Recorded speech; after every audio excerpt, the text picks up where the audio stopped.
नमस्कार मंडळी, स्वागत आहे तुमचं माझ्या मराठी ब्लॉगर प्रियंका या यूट्यूब चॅनलमध्ये। तर व्हिडिओ स्किप न करता शेवटपर्यंत बघत जावा आणि मोठे व्हिडिओसुद्धा बघत जावा। तर सकाळ सकाळ छान देवपूजा केली, त्यानंतर परीला असं छानपैकी तयार केलं आणि तिला अंगणवाडीत सोडायला जाणारच होते।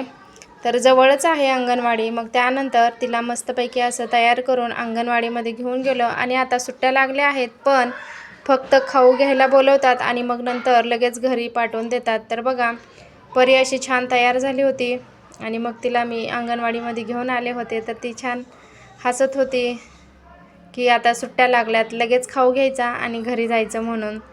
तर बघा, थोड्या वेळ इथं मुलं येतात आणि बसतात आणि मग लगेच घरी जातात। तर बघा, हे नवीन मोबाईलचं स्टँड मी मागवलेलं आहे फ्लिपकार्टवरून। तर हे मोबाईलचं स्टँड मी 350 रुपयाला मागवलेलं आहे, खूप छान आहे। व्हिडिओ आवडला असेल तर लाईक, शेअर आणि सबस्क्राईब करा।